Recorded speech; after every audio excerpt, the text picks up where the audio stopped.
Chers élèves, bonjour. Bienvenue à l'école à domicile. Je suis M. Odilon Simplice Mansoulou, professeur de SVT en 3e. Aujourd'hui, nous allons voir la leçon sur le système nerveux.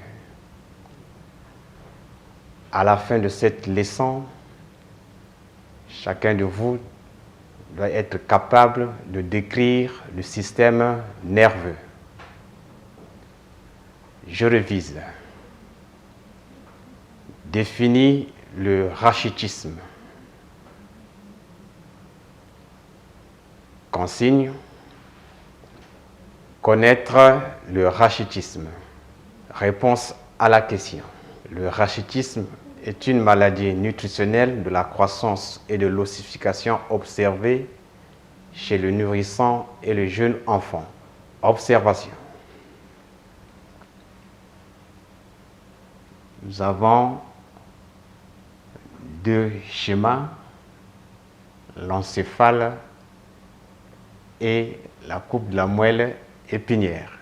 Le système nerveux cérébrospinal de l'homme, comme celui des autres vertébrés, comprend le système nerveux central et le système nerveux périphérique.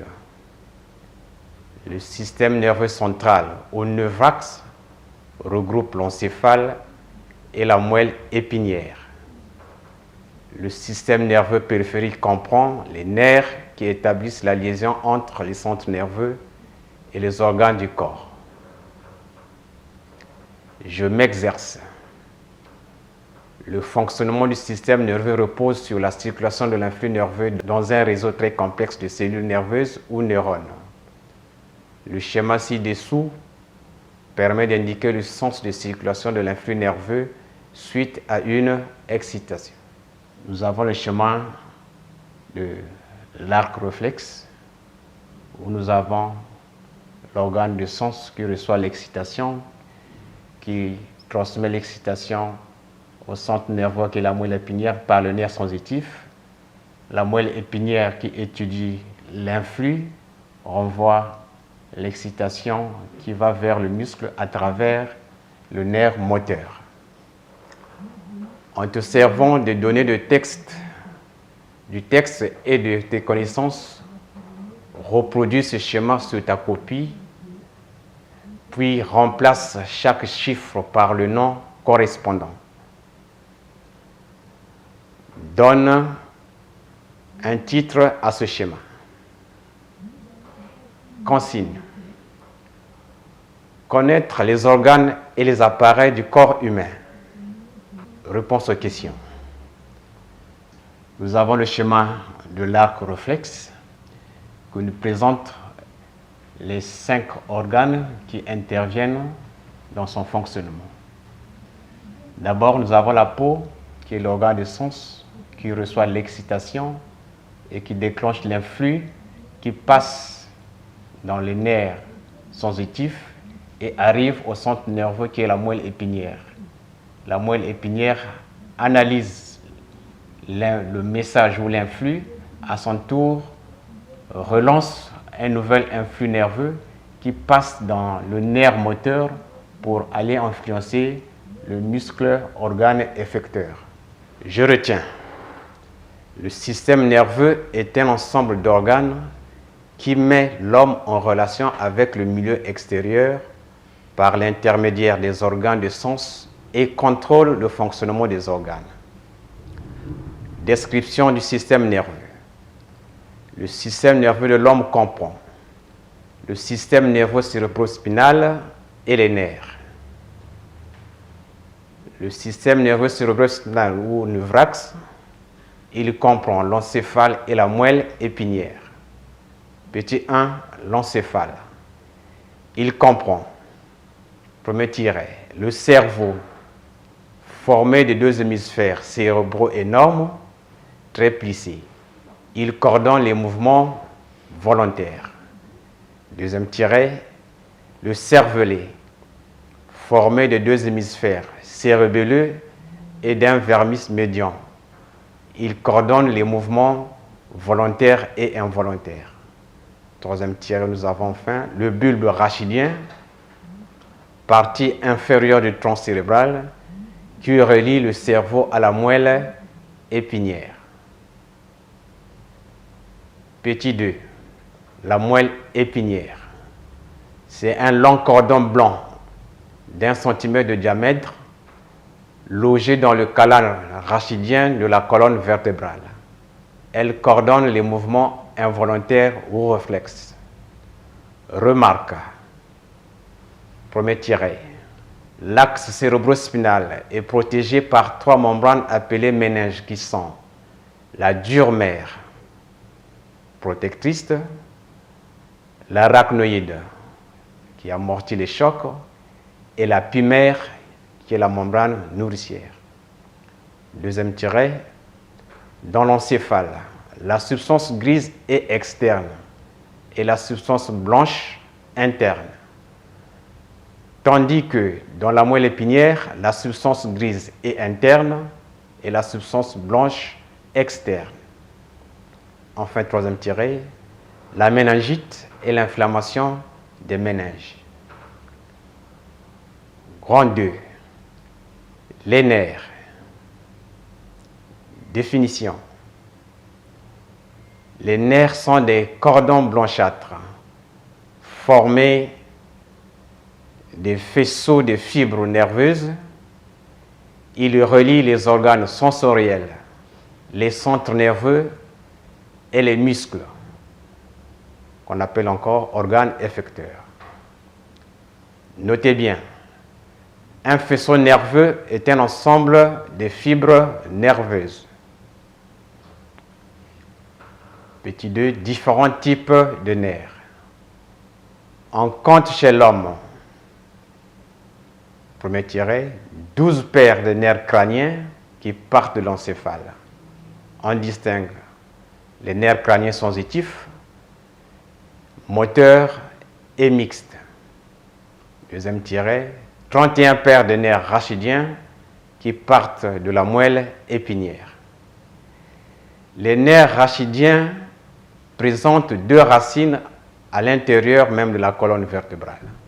Une racine antérieure et une racine postérieure portant le ganglion rachidien.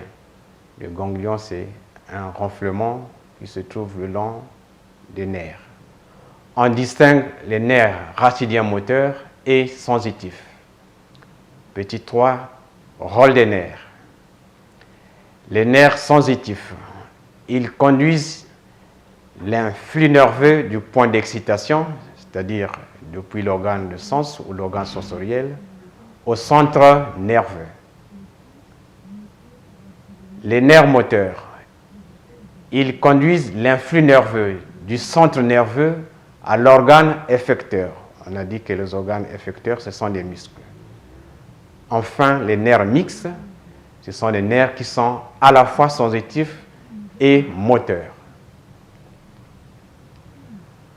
Grand 3, acte réflexe ou réflexe.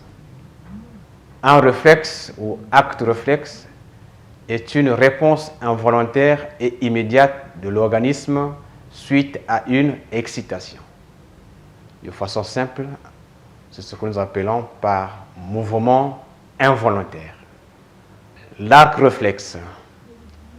Un arc réflexe est le trajet suivi par l'influx nerveux du point d'excitation à l'organe effecteur qui est le muscle. C'est le schéma que nous avons commenté tout à l'heure. Nous avons donc le point d'excitation qui est la peau ou organe de sens qui fait passer l'influx nerveux à partir du nerf sensitif pour arriver jusqu'au niveau de la moelle épinière. La moelle épinière étant le centre nerveux analyse l'influx. Elle, à son tour aussi, envoie un autre influx nerveux qui passe par le nerf moteur pour influencer le muscle qui est l'organe effecteur. Notez bien, les organes mis en jeu dans un arc réflexe sont un organe récepteur qui est la peau, un conducteur sensitif, qui est le neurone sensitif ou fibre afférente, un centre nerveux, qui est la moelle épinière, un conducteur moteur, qui est le neurone moteur ou fibre efférente. Enfin, un organe effecteur, qui est le muscle. En 5, le système nerveux végétatif. Le système nerveux végétatif ou autonome est le système qui assure le fonctionnement des organes internes, le cœur, l'estomac, les intestins, le foie, 3 points de suspension, qui ne sont pas soumis au contrôle volontaire, mais qui sont responsables des fonctions automatiques telles que la circulation sanguine avec la fréquence artérielle, la respiration, la digestion, le maintien de la température, 3 points de suspension. Le système neurovégétatif est constitué de 2 systèmes antagonistes. Le système orthosympathique et le système parasympathique. Petit 1, le système orthosympathique au système sympathique. C'est le système qui accélère les fonctions de l'organisme, la circulation, la respiration. Par exemple, en cas d'émotion, nous sentons que les battements du cœur sont accélérés. Petit 2, le système parasympathique ou système vagal. C'est le système qui ralentit les fonctions de l'organisme. C'est lui qui vient apaiser les fonctions qui sont accélérées. Grand 6, hygiène du système nerveux. Pour conserver le système nerveux en bon état, il faut éviter de vivre au milieu de bruit et de l'agitation, éviter le surménage, éviter les soucis qui peuvent vous provoquer l'hypertension, éviter de s'intoxiquer par des excitants tels que le tabac, l'alcool, la caféine, la théine, les drogues. Consommer des aliments sains et équilibrés, riches en vitamines B1, PP, en protéines, glucides et magnésium. Pratiquer des sports en plein air et des activités de détente qui améliorent le fonctionnement nerveux. Éviter les lumières intenses, même pendant le coucher. Chers élèves, notre leçon portant sur le système nerveux aujourd'hui est terminée. Au revoir, à la prochaine.